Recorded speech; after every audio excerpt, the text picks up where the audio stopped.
ফেব্রুয়ারির প্রথমার্ধে নির্বাচনের জন্য সরকারের পূর্ণ প্রস্তুতি রয়েছে বলে জানিয়ে মৎস্য ও প্রাণী সম্পদ উপদেষ্টা ফরিদা আক্তার বলেছেন, বাইরে কে কি বলল এ নিয়ে আমাদের কোনো মন্তব্য নেই। দুপুরে ময়মনসিংহে বাংলাদেশ মৎস্য গবেষণা ইনস্টিটিউটের বার্ষিক গবেষণা অগ্রগতি পর্যালোচনা ও পরিকল্পনা প্রণয়ন শীর্ষক এক কর্মশালা শেষে সাংবাদিকদের প্রশ্নের জবাবে তিনি কথা বলেন। এর আগে কর্মশালার উদ্বোধনকালে মৎস্য ও প্রাণী সম্পদ উপদেষ্টা বলেন, দেশের মৎস্য সম্পদ রক্ষায় পূর্ণ মুক্ত জলাশয়ে মাছ চাষের নামে যাকে তাকে জমি ইজারা দেওয়া যাবে না। যারা মৎস্য ব্যবস্থাপনায় জড়িত তাদের দিতে হবে।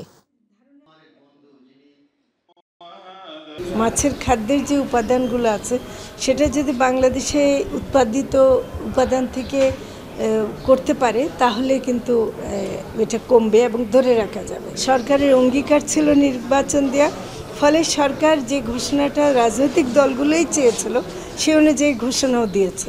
ফলে এর বাইরে কারা কি বলছে সেটা নিয়ে আমরা কোনো মন্তব্য করব না। গণ অধিকার পরিষদের ভারপ্রাপ্ত সভাপতি ফারুক হাসান বলেছেন, পিআর পদ্ধতিতে নির্বাচনের পক্ষে রয়েছে গণ অধিকার পরিষদ, তবে নিম্নকক্ষে পিআর চায় না তারা। আংশিক পিআরের পক্ষে রয়েছেন গণ অধিকার পরিষদ। দুপুরে পৌর শহরের টিকাপাড়া এলাকার দলটি নেতাকর্মীদের আয়োজনে দলীয় কার্যালয়ের ভারপ্রাপ্ত সভাপতি ফারুক হাসানকে সংবর্ধনা শেষে তিনি সাংবাদিকদের এই কথা জানান। তিনি বলেন, বর্তমান যে রাজনৈতিক বাস্তবতা তার প্রেক্ষাপটে আগামী জাতীয় নির্বাচনে উচ্চকক্ষ ও নিম্নকক্ষে পিআর বাস্তবায়ন করা কঠিন বিষয়। আগামী ফেব্রুয়ারিতে হবে বলে আমরা বিশ্বাস করি। ফেব্রুয়ারি কেন, সরকার যদি চায় ডিসেম্বরে নির্বাচন দিতে পারে, আমরা ডিসেম্বরে নির্বাচন হলেও আমাদের কোনো আপত্তি নেই। তবে নির্বাচন অবশ্যই ফেব্রুয়ারির মধ্যে হতে হবে। কোনোভাবেই ফেব্রুয়ারি ক্রস করার কোনো সুযোগ নেই, কারণ নির্বাচন যত বিলম্বিত হবে ততই বাংলাদেশে অরাজকতা তৈরি হবে। কথিত ফ্যাসিস্ট সরকারের যারা দোসর তারা এই দেশকে একটা বিপদে ফেলার চেষ্টা করবে। এই জন্য আমরা বলছি, নির্বাচন প্রধান উপদেষ্টার ঘোষণা অনুযায়ী যথা সময়ে হতে হবে। রাজশাহীতে টানা 3 দিন ধরে চলছে বাস মালিকদের ধর্মঘট। বন্ধ রয়েছে চাঁপাইনবাবগঞ্জ, রাজশাহী ও নাটোর থেকে ঢাকাগামী সব বাস চলাচল। এতে চরম ভোগান্তিতে পড়েছেন সাধারণ যাত্রীরা। সকালে রাজশাহী বাস স্ট্যান্ডে ঢাকাগামী বাস না পেয়ে বিপাকে পড়েন যাত্রীরা। এর আগে শনিবার রাতে বাস চলাচল শুরু হতে পারে বলে জানিয়েছিলেন মালিকরা, তবে শেষ পর্যন্ত তারা জানিয়েছেন মালিক পক্ষের বৈঠকে চূড়ান্ত সিদ্ধান্ত না হওয়া পর্যন্ত ধর্মঘট অব্যাহত থাকবে। ধর্মঘট শুরু হয় বৃহস্পতিবার রাত 10টার দিকে। হঠাৎ করেই ওই সময় চাঁপাইনবাবগঞ্জ, রাজশাহী ও নাটোর থেকে ঢাকাগামী সব বাস চলাচল বন্ধ করে দেওয়া হয়। 5 দিন আগে টিকিট নিয়েছি, আমি আর আমার মেয়ে যাব। এখন আর দেখছি যে ধর্মঘট, এখন টিকিট চেঞ্জ করে ট্রেনে যাব, টিকিটের টাকা ব্যাক নেব। আমাদেরকে কোনো ইনফরমেশন আগে দেয়নি এবং টিকিট ব্যাক দিবে এরকম কোনো কিছু বলে নেই। জাস্ট খালি বাস কাউন্টারটা বন্ধ এবং তাদের ফোন নাম্বারটা বন্ধ। এটা প্রচন্ড যাত্রী হ্যারাসমেন্ট। যাত্রীদের অসুবিধা করলে তো হবে না। জনগণ চাই সবকিছু শান্তি শৃঙ্খলা যেটা ঠিক থাকে দেশে। খাগড়াছড়িতে মারমা কিশোরীকে ধর্ষণের প্রতিবাদে অনির্দিষ্টকালের জন্য চলছে 3য় দফার সড়ক অবরোধ। পরিস্থিতি নিয়ন্ত্রণে রাখতে খাগড়াছড়ি ও গুইমারা উপজেলা 144 ধারা জারি করেছে প্রশাসন।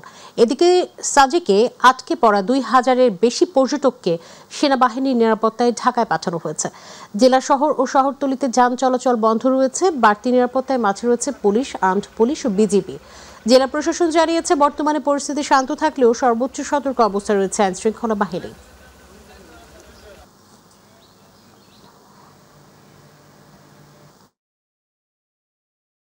সদর উপজেলার কৃষ্ণনগর এলাকায় নিজ কিশোরী কন্যাকে ধর্ষণের দায়ে আব্দুল ওয়াহাব মোল্লা নামে এক ব্যক্তিকে মৃত্যু কারাদণ্ড দিয়েছে আদালত। দুপুরে ফরিদপুর নারী ও শিশু নির্যাতন দমন ট্রাইব্যুনালের বিচারক শামীমা পারভিন রায় দিয়েছেন। দণ্ডের পাশাপাশি 50,000 টাকা জরিমানা করা হয়েছে। আসামির স্থাবর অস্থাবর সম্পত্তি বিক্রি করে প্রশাসনের মাধ্যমে ভুক্তভোগীকে দেওয়ার নির্দেশও দিয়েছেন আদালত। ট্রাইব্যুনালের public prosecutor advocate Golam Rabbani Bhuiyan Ratan জানান, আসামির মৃত্যু কারাদণ্ড হওয়ায় রাষ্ট্রপক্ষ সন্তুষ্ট। এই রায়ের সমাজে দৃষ্টান্ত সৃষ্টি করবে বলেও মন্তব্য করেন তিনি।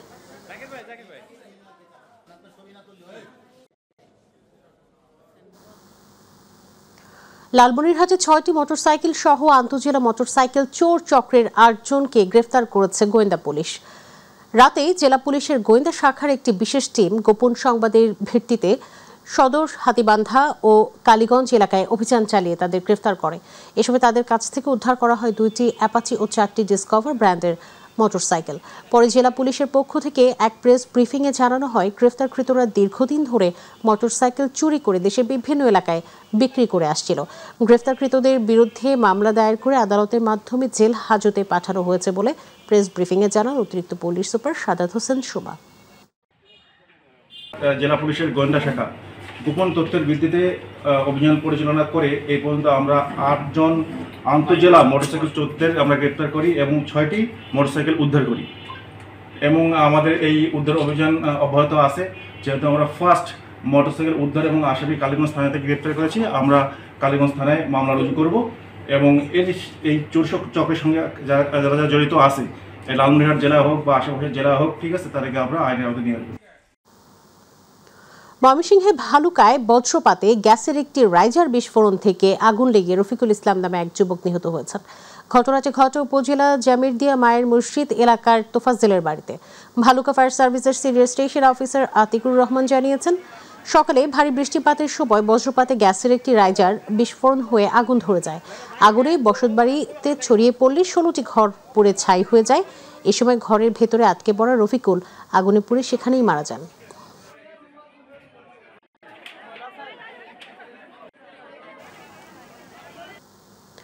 আজ ষষ্ঠী তিথিতে বেলতলায় দেবীর অনুষ্ঠানের মধ্য দিয়ে শুরু হয়েছে 5 দিন ব্যাপী শারদীয় দুর্গোৎসব। এখন মণ্ডপে মণ্ডপে চলছে ষষ্ঠী পূজার সঙ্গে ঢাকের বাদ্য ও শঙ্খধ্বনি। ঢাকায় এবার মোট 259টি মণ্ডপে দুর্গাপূজা অনুষ্ঠিত হবে, যা গতবারের তুলনায় 7টি বেশি। এরই ধারাবাহিকতায় রাজধানীর উত্তরায় সর্বজনীন পূজা কমিটির উদ্যোগে উত্তরা দিয়াবাড়ির স্থায়ী পূজা মণ্ডপ ও মহানগর সর্বজনীন পূজা কমিটি উত্তরা পূর্ব ও পশ্চিম থানা শাখা 13 নং সেক্টরের রাজুকের প্লটে মহাষষ্ঠীর মধ্য দিয়ে শুরু হচ্ছে হিন্দু সম্প্রদায়ের সবচেয়ে বড় ধর্মীয় উৎসব শারদীয় দুর্গাপূজা।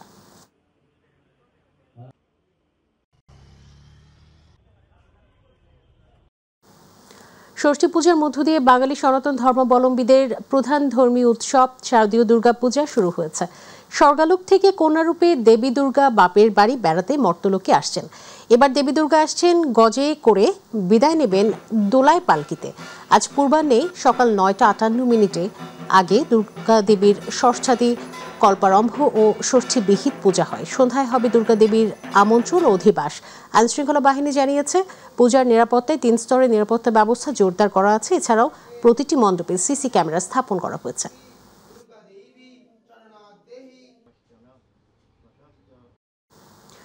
সারা দেশের মতো খুলনাতেও মহাষষ্ঠী পূজার মধ্য দিয়ে শুরু হলো শারদীয় দুর্গোৎসবের আনুষ্ঠানিকতা। ব্যাপক উৎসব মুখর পরিবেশে খুলনার পূজা মণ্ডপগুলোতে শুরু হয়েছে শারদীয় দুর্গোৎসব। ভোর থেকেই পূজা মণ্ডপগুলোতে ভক্তদের উপস্থিতি লক্ষ্য করা যায়। এদিকে পূজাকে ঘিরে আইনশৃঙ্খলা রক্ষায় পুলিশ, র্যাব সহ প্রশাসনের পক্ষ থেকে কঠোর নিরাপত্তা ব্যবস্থা গ্রহণ করা হয়েছে। সনাতন ধর্মাবলম্বীদের 5 দিন ব্যাপী সর্ববৃহৎ ধর্মীয় উৎসব শারদীয় দুর্গাপূজার শান্তিপূর্ণ ও উৎসব মুখর পরিবেশে পালনের প্রত্যাশা করেন ভক্তরা।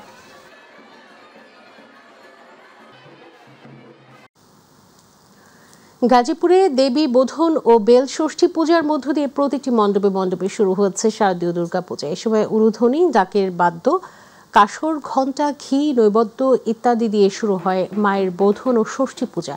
গাজীপুর জেলায় এবার 4 শতাধিক পূজা মণ্ডপে দুর্গাপূজা অনুষ্ঠিত হচ্ছে। দুর্গাপূজা উপলক্ষে গাজীপুরের প্রতিটি মণ্ডপে নেওয়া হচ্ছে আইনশৃঙ্খলা বাহিনীর নিরাপত্তা ব্যবস্থা।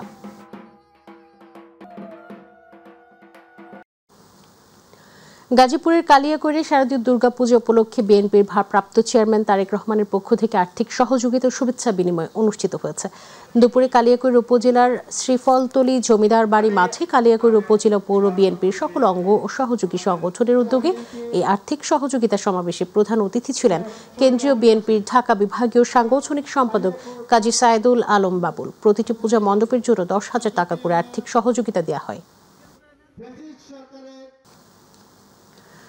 দিনাজপুরের ফুলবাড়িতে ষষ্ঠী পূজার মধ্য দিয়ে শুরু হয়েছে 5 দিন ব্যাপী শারদীয় দুর্গা পূজার আনুষ্ঠানিকতা। ঢাকে পড়েছে কাঠি, বেজে উঠেছে শঙ্খ, ঘণ্টা আর কাঁসার ধ্বনির সঙ্গে উলুধ্বনিতে মুখরিত হচ্ছে চারপাশ। উৎসবের সাজে মণ্ডপে মণ্ডপে নেমেছে ভক্তদের ঢল। উপজেলায় 61টি পূজা মণ্ডপে শারদীয় দুর্গাপূজা অনুষ্ঠিত হচ্ছে। মণ্ডপগুলো পরিদর্শন করেন উপজেলা পূজা উদযাপন কমিটির আহ্বায়ক আনন্দ কুমার গুপ্ত। সনাতন ধর্মাবলম্বীদের সবচেয়ে বড় ধর্মীয় উৎসব শারদীয় দুর্গাপূজাকে ঘিরে সুনামগঞ্জের সীমান্তবর্তী এলাকায় পূজা মণ্ডপগুলোতে বাড়তি নিরাপত্তা জোরদার করেছে বিজেপি। সীমান্তবর্তী ৮ কিলোমিটারের মধ্যে থাকা ২২টি পূজা মণ্ডপের নিরাপত্তা নিশ্চিতে ৮ প্লাটুন বিজেপি সদস্য মোতায়েন করা হয়েছে। এদিকে সকালে সীমান্তবর্তী এলাকার বিভিন্ন পূজা মণ্ডপ পরিদর্শন করেছেন সুনামগঞ্জ ব্যাটালিয়নের ২৮ বিজেপির অধিনায়ক লেফটেন্যান্ট কর্নেল AKM জাকারিয়া কাদের। এ সময় তিনি সনাতন ধর্মাবলম্বীদের সাথে কুশল বিনিময় করেন।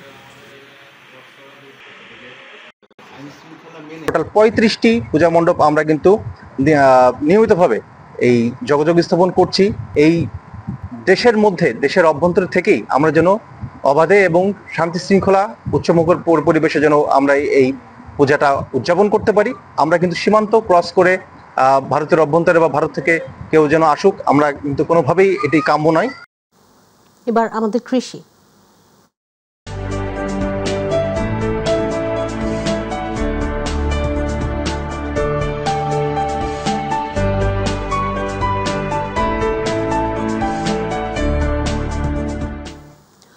মাগুরার মোহাম্মদপুর উপজেলার বিনোদপুর ইউনিয়নের বেথুলিয়া ব্লকে খরিফ ২ মৌসুমে বাস্তবায়িত হলুদ প্রদর্শনীর মাঠ দিবস অনুষ্ঠিত হয়েছে। সকালে মাঠ দিবসে উপস্থিত ছিলেন কৃষি বিজ্ঞানী ডক্টর আলী আফজাল ও উপজেলা কৃষি কর্মকর্তা আব্দুস সুবহান। অনুষ্ঠানে ২ শতাধিক কৃষক কৃষানী উপস্থিত থেকে প্রদর্শনী পরিদর্শন করেন এবং অভিজ্ঞতা বিনিময় করেন। আয়োজিত মাঠ দিবসে বাড়ি হলুদ ২ জাতের গুণাগুণ, আধুনিক চাষাবাদ পদ্ধতি ও উৎপাদন বৃদ্ধির কৌশল নিয়ে বিস্তারিত আলোচনা করা হয়।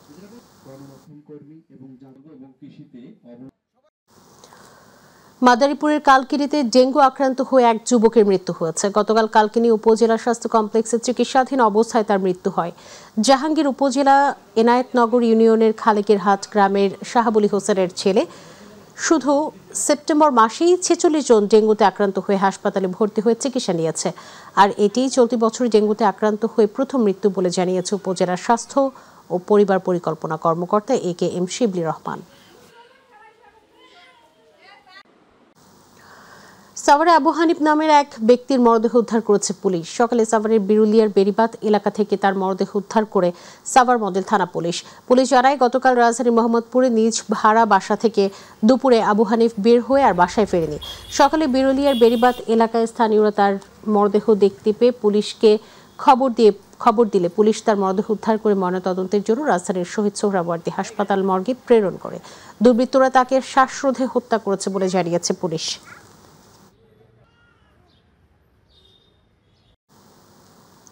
চট্টগ্রামের পটিয়ায় চাঁদাবাজি অপহরণ মামলার আসামি মোকাম্মেল হক তালুকদারকে গ্রেফতার করেছে পুলিশ ও সেনাবাহিনীর যৌথ বাহিনী। শনিবার আশিয়া ইউনিয়নে বিশেষ অভিযান চালিয়ে তাকে আটক করা হয়। এ সময় তার সঙ্গে আরও ২ সহযোগীকেও গ্রেফতার করা হয়। পুলিশ জানায়, আটক মোকাম্মেলের বিরুদ্ধে একাধিক মামলা রয়েছে। তার ২ সহযোগীর বিরুদ্ধেও অস্ত্র ও ডাকাতির মামলা চলমান। ওসি নুরুজ্জামান জানিয়েছেন, সম্প্রতি দায়ের হওয়া একটি অপহরণ ও চাঁদাবাজি মামলার প্রধান আসামি তিনি। এছাড়াও আরও কয়েকটি মামলায় তার নামে গ্রেফতারি পরোয়ানা জারি ছিল।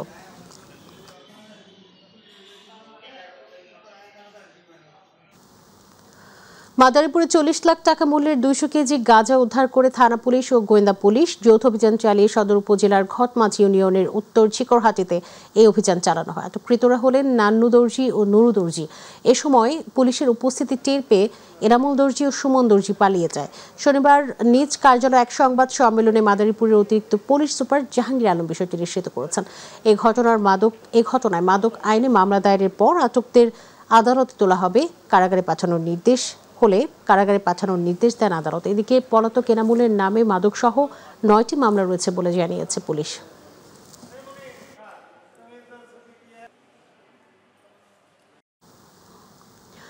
শরীয়তপুর জেলার সদর উপজেলা চন্দ্রপুর আব্দুল হাকিম পাবলিক উচ্চ বিদ্যালয় জমি দখল করে পাকা দোকান ঘর নির্মাণ করার অভিযোগ উঠেছে এক প্রভাবশালীর বিরুদ্ধে। এতে ক্ষোভ প্রকাশ করেছেন এলাকাবাসী। বিশ্ববিদ্যালয় কর্তৃপক্ষ ও এলাকাবাসী জানায়, বিদ্যালয়টি পূর্ব পাশে পরিত্যক্ত জায়গায় জোরপূর্বক ৮টির মতো নতুন পাকা দোকান করেন অভিযুক্ত ব্যক্তি। বিদ্যালয়ের জায়গা দখলমুক্ত করতে শরীয়তপুর জেলা প্রশাসকের দৃষ্টি কামনা করেন এলাকাবাসী। সদর উপজেলা নির্বাহী কর্মকর্তা ইলুরা ইয়াসিন বলেন, শিক্ষা প্রতিষ্ঠানের জমি দখল করার সুযোগ নেই। কেউ করলে তার বিরুদ্ধে আইন অনুযায়ী পদক্ষেপ নেওয়া হবে। ৫ আগস্টের পরে উনি নিজে অন্তত 10টা জমি এখানে দখল করছে। আর আমাকে নামে বিভিন্নভাবে চাঁদাবাজি মামলা হিসেবে বাজার করার সবাই যেখানে ভোট করছে সবার মিলিয়া চাই এটা স্থগিত রাখুক কাম, আমরা চাই স্থগিত রাখুক। আমার নামে দলিল আছে কিন্তু আমরা স্কুলে দিয়েছি, কিন্তু এটা কেস চলতেছে। বরিশালের গৌরনদী উপজেলার অশোকগাছি বাজারে সকালে পিস্তল ঠেকিয়ে ছিনতাই চেষ্টার সময় আরিফ মিয়া নামের এক যুবককে আটক করে গণধোলাই দিয়ে পুলিশে দিয়েছে জনতা। আটককৃত যুবকের নাম আরিফ মিয়া। ভুক্তভোগী ব্যবসায়ী জানিয়েছেন, সকালে এক যুবক তার দোকানে প্রবেশ করে পিস্তল বের করে হুমকি প্রদান করেন। এ সময় তার চিৎকারে বাজারের ব্যবসায়ী জনতা এগিয়ে এসে ছিনতাইকারী যুবককে আটক করে গণধোলাই দেয়। পরে থানা পুলিশকে খবর দেওয়া হলে পুলিশ ঘটনাস্থলে এসে ছিনতাইকারী যুবককে পিস্তল সহ আটক করে থানায় নিয়ে যায়।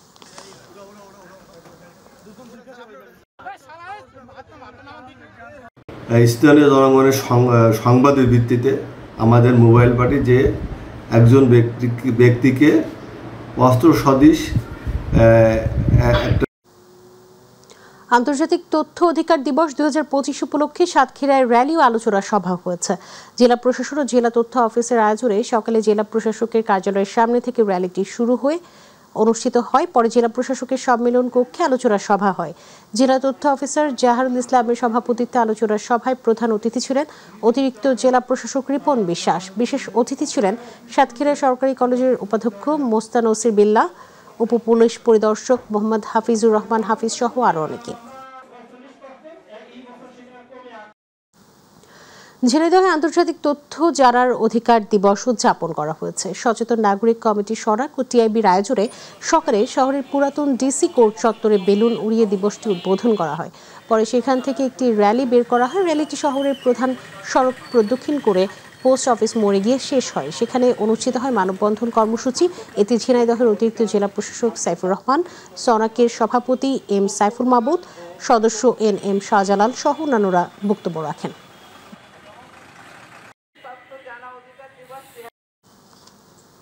বরিশালের গৌরনদীতে বিশ্ব জলাতঙ্ক দিবস উপলক্ষে র্যালি ও আলোচনার সভা এবং বিনামূল্যে জলাতঙ্ক টিকা প্রদান করা হয়। সকালে উপজেলা প্রাণী সম্পদ দপ্তরের আয়োজনে র্যালি বের করা হয়ে বিভিন্ন সড়ক প্রদক্ষিণ করে।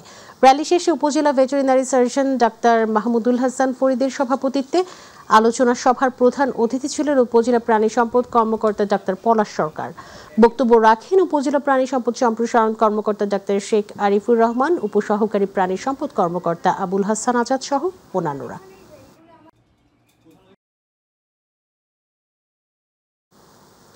ঝালকাঠিতে জলাতঙ্ক দিবস উপলক্ষে র্যালি ও আলোচনা সভা হয়েছে। জেলা প্রাণী সম্পদ বিভাগের আয়োজনে সকালে জেলা প্রশাসক কার্যালয় চত্বর থেকে একটি র্যালি বের হয়ে বিভিন্ন সড়ক প্রদক্ষিণ করে। এ সময় জেলা প্রশাসক আশরাফুর রহমান র্যালিতে নেতৃত্ব দেন। এ সময় জেলা প্রাণী সম্পদ কর্মকর্তা ডাক্তার নিরোদ বরণ জয়ধর সহ অন্যান্যরা উপস্থিত ছিলেন। পরে আলোচনা সভা অনুষ্ঠিত হয়।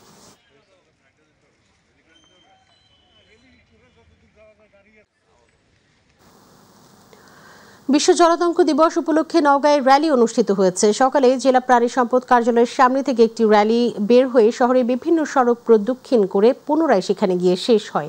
পরে প্রাণী সম্পদ কার্যালয়ে সপ্তাহব্যাপী কুকুর বিড়ালের ফ্রি ভ্যাকসিনেশন ক্যাম্পেইনের উদ্বোধন করা হয়। এতে প্রধান অতিথি ছিলেন জেলা প্রশাসক মোহাম্মদ আব্দুল আওয়াল। এ সময় জেলা প্রাণী সম্পদ কর্মকর্তা doctor Mahfuzur Rahman, deputy civil surgeon doctor Monir Ali Akanda উপস্থিত ছিলেন।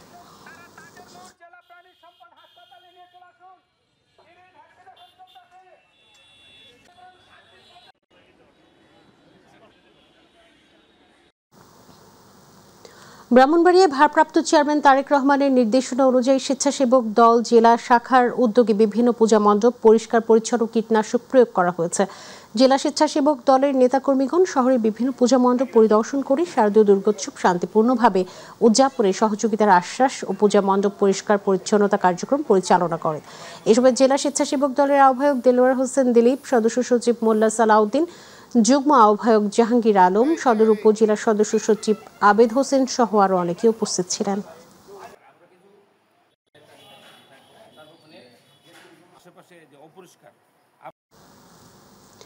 খুলনায় শারদীয় দুর্গাপুজো উপলক্ষে বাংলাদেশ নৌবাহিনীর দায়িত্বপ্রাপ্ত এলাকায় সার্বিক নিরাপত্তা ব্যবস্থা জোরদার করা হয়েছে। এ উপলক্ষে কমান্ডার খুলনা নৌ অঞ্চল rear admiral AKM Zakir Hossain Arya Dharmasabha Kali মন্দির ও শিববাড়ি কালী মন্দির পরিদর্শন করেন। এ সময় কামারহাট খুলনা নৌ অঞ্চল প্রধান পুরোহিত, পূজা আয়োজক কমিটি, সনাতন ধর্মের স্থানীয় বিশিষ্টজন ভক্তদের সাথে শুভেচ্ছা বিনিময় করেন। পরিদর্শনকালে তিনি মাঠ পর্যায়ে প্রস্তুতি, সার্বিক নিরাপত্তা ব্যবস্থা এবং বিভিন্ন বাহিনীর সমন্বিত কার্যক্রম নিবিড়ভাবে পর্যবেক্ষণ করেন।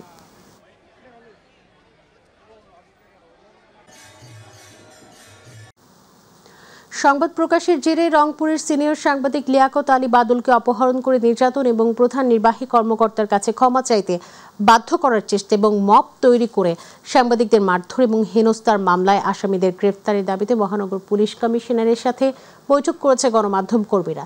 দুপুরে সম্মিলিত সাংবাদিক সমাজের ব্যানারে ধারাবাহিক কর্মসূচির অংশ হিসেবে পুলিশ কমিশনার কার্যালয়ে বৈঠক করেন তারা। এতে রংপুর সাংবাদিক union, RPUJ, city press club, reporters unity, Bangladesh photo journalist association, television camera journalist association, online journalist অ্যাসোসিয়েশনের সভাপতি, সাধারণ সম্পাদকগণ অংশ নেন। আসামি ধরাটাও যেমন জোর দিচ্ছে, তেমনভাবে মামলার তদন্তের ক্ষেত্রে ত্রুটি মুক্ত যাতে তদন্ত হয় আমি সেটা বলতে চাচ্ছি। আর এটা একটা দৃষ্টান্ত হয়ে থাকে যে এই ধৃষ্টতা যেন কেউ না দেখায়। ইট শুড বি এক্সাম্পল, এটা একটা এক্সাম্পল হওয়া উচিত যে এই ধরনের ধৃষ্টতা যেন কেউ না দেখায়। হ্যাঁ, এখন এই ব্যাপারে যে কোনো কিছু থাকে তাকে ডেকে নিয়ে আসবে, অবশ্যই মিটিং করবে, তাকে বলার চেষ্টা করবে, অ্যাগ্রি হলে সেটা লকুল অ্যাকশন নিতে পারে।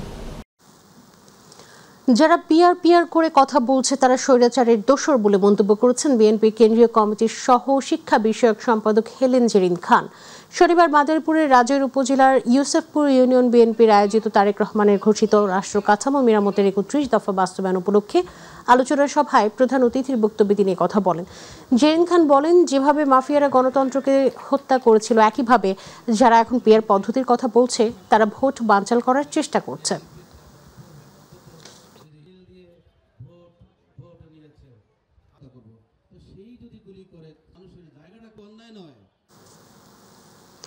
চাঁদপুর সদরের চান্দ্রা ইউনিয়নে বাংলাদেশ জাতীয়তাবাদী দল বিএনপির প্রাথমিক সদস্য সংগ্রহ নবায়ন কর্মসূচি উদ্বোধন করা হয়েছে।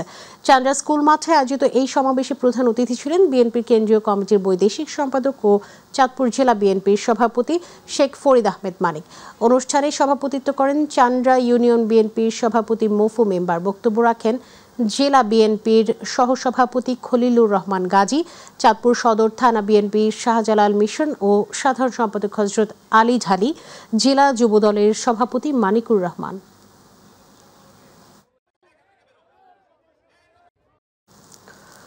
বিএনপির জাতীয় নির্বাহী কমিটির সদস্য ডক্টর মোহাম্মদ জালাল উদ্দিন বলেছেন, দেশের গণতন্ত্র পুনরুদ্ধার এবং জনগণের অধিকার ফিরিয়ে আনতে তারেক রহমান প্রদত্ত 31 দফায় আগামী দিনের বাংলাদেশ গড়ার মূল ভিত্তি। তিনি গতকাল বিকেলে চাঁদপুরের মতলব উত্তরে যুবদল নেতা আয়ুব আলী গাজীর বাড়িতে 31 দফা বাস্তবায়নের লক্ষ্যে ঘরে ঘরে জনে জনে কর্মসূচির অনুষ্ঠানে প্রধান অতিথির বক্তব্যে এসব কথা বলেন।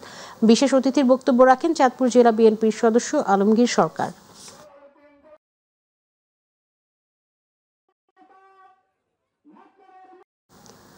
বিএনপির ভারপ্রাপ্ত চেয়ারম্যান তারেক রহমান কর্তৃক ঘোষিত রাষ্ট্র কাঠামো মেরামতের রূপরেখার 31 দফা বাস্তবায়নের লক্ষ্যে রংপুরে লিফলেট বিতরণ ও ধানের শীষ মার্কার পক্ষে গণসংযোগ করা হয়েছে।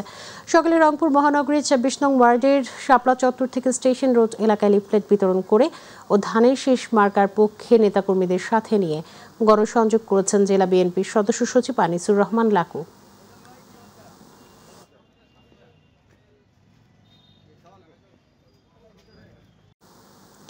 বিএনপির ভারপ্রাপ্ত চেয়ারম্যান তারেক রহমানের রাষ্ট্র কাঠামো মেরামতের 31 দফা গণমানুষের কাছে পৌঁছে দিতে ময়মনসিংহের গৌরীপুর সমাবেশ হয়েছে। গতকাল রামগোপালপুর ইউনিয়ন বিএনপির উদ্যোগে রামগোপালপুর বাজারে অনুষ্ঠিত সমাবেশে প্রধান অতিথি ছিলেন উপজেলা বিএনপির সদস্য সচিব হাফেজ মোহাম্মদ আজিজুল হক। ইউনিয়ন বিএনপির সভাপতি কামাল উদ্দিন আকন্দের সভাপতিত্বে বক্তব্য রাখেন গৌরীপুর পৌর বিএনপির আহ্বায়ক আলী আকবর আনিস, উপজেলা বিএনপির যুগ্ম আহ্বায়ক SM জুয়েল, শাহ ওবায়দুল্লাহ, উত্তর জেলা ছাত্র দলের সভাপতি নুরুজ্জামান সোহেল সহ নেতৃবৃন্দ।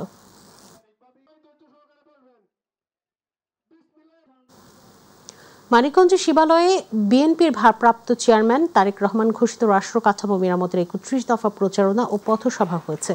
শনিবার উপজেলার উথলি ও তেওতা ইউনিয়নের রাধাকান্তপুর সরকারি প্রাথমিক বিদ্যালয়ের মাঠে বিএনপির পথসভায় বক্তার হোসেন মোল্লার সভাপতিত্বে প্রধান অতিথি মানিকগঞ্জ জেলা বিএনপির আহ্বায়ক কমিটির সদস্য এস এ জিন্নাহ কবির, শিবালয় থানা বিএনপির সভাপতি রহমতুল্লাহ ব্যাপারী লাবলু, সাধারণ সম্পাদক মিজানুর রহমান লিটন, সাংগঠনিক সম্পাদক নাসির উদ্দিন উপস্থিত ছিলেন।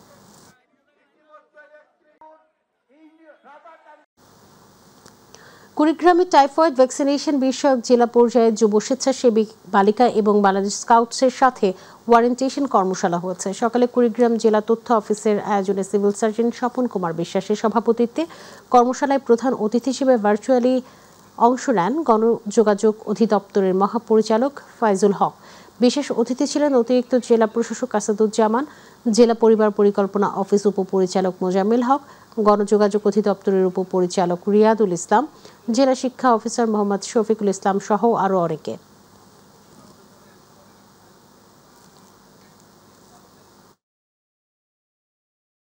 কক্সবাজার কেন্দ্রীয় নির্বাহী পরিষদের 2025 থেকে 28 মেয়াদের পরিচিতি সভা ও শপথ গ্রহণ হয়েছে। জাতীয় প্রেস ক্লাবের আব্দুস সালাম মিলনায়তনে আয়োজিত এই অনুষ্ঠানে সভাপতিত্ব করেন আসিয়া আক্তার এবং সঞ্চালনা করেন আবুল মনসুর। প্রধান অতিথি ছিলেন জুলাই গণঅভ্যুত্থানে শহীদ সাংবাদিক তাহির জামানের মা শামসিয়ারা জামান। অনুষ্ঠানে মাই টিভি চট্টগ্রাম প্রতিনিধি নুরুল কবির আন্তর্জাতিক বিষয়ক সচিব পদে শপথ নেন। দেশের বিভিন্ন জেলা থেকে আগত সাংবাদিক নেতারাও এই সময় বক্তব্য রাখেন।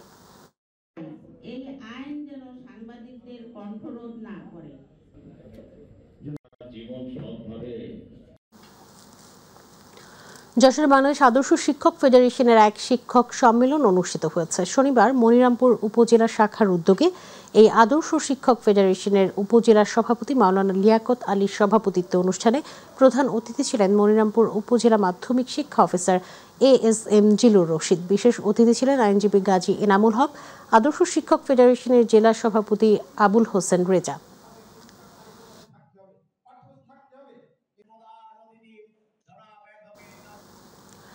কুমিল্লার দেবিদ্বারে প্রবাসীদের উদ্যোগে আলোচনা সভা ও দোয়ার মধ্য দিয়ে খাইয়ার হজরত আইনুদ্দিন শাহবাড়ী সমাজ কল্যাণ পরিষদের উদ্বোধন ও আনুষ্ঠানিক কার্যক্রম শুরু হয়েছে। উপজেলার খাইয়ার উত্তরপাড়ায় সংগঠনটির উদ্বোধন উপলক্ষে গোপালনগর পূর্বপাড়া বায়তুল ইজ্জত জামে মসজিদে একটি এসি উপহার প্রদান করা হয়। সভায় উপস্থিত বক্তারা বলেন, মাদক সকল সামাজিক অবক্ষয় থেকে যুব সমাজকে দূরে রাখতে সচেতনতা বৃদ্ধিতে কাজ করবে এবং সমাজসেবামূলক বিভিন্ন কার্যক্রম পরিচালনার মাধ্যমে স্থানীয় জনগণের কল্যাণে ভূমিকা রাখবে।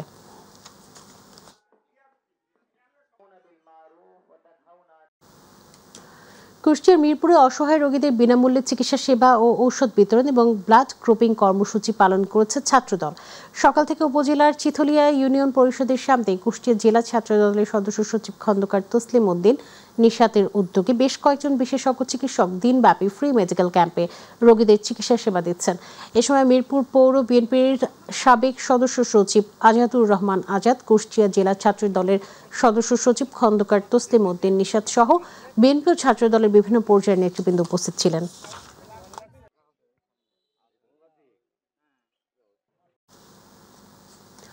চর বিষয়ক মন্ত্রণালয়ের দাবিতে কুড়িগ্রামে মানববন্ধন ও সমাবেশ হয়েছে। কুড়িগ্রাম জেলা উন্নয়ন বাস্তবায়ন পরিষদের উদ্যোগে দুপুরে কুড়িগ্রাম সদর উপজেলার হলখানা ইউনিয়নের ধরলা নদী তীরবর্তী ছাটকালোয়ার মানববন্ধন ও সমাবেশে বক্তব্য রাখেন জেলা বিএনপির সিনিয়র যুগ্ম আহ্বায়ক অধ্যাপক শফিকুল ইসলাম বেবু, কুড়িগ্রাম 2 আসনের সাবেক সংসদ সদস্য ওমর ফারুক, কুড়িগ্রাম পৌরসভার সাবেক মেয়র আবু বকর সিদ্দিক, সংগঠনের সহসভাপতি ডাক্তার সাদাত হোসেন সহ সাংগঠনিক সম্পাদক আরিফুল ইসলাম আরিফ।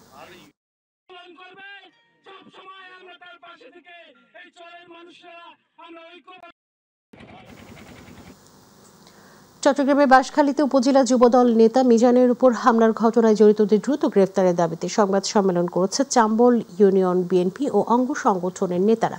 সংবাদ সম্মেলনে নেতারা অভিযোগ করেন, চাম্বল বাজার এলাকায় বিএনপির শান্তিপূর্ণ কর্মসূচিতে দেশীয় অস্ত্র নিয়ে হামলা চালায় সন্ত্রাসীরা। এ সময় যুবদল নেতা মিজান গুরুতর আহত হন। তারা দ্রুত দোষীদের গ্রেফতার করে শাস্তির আওতায় আনার দাবি জানান।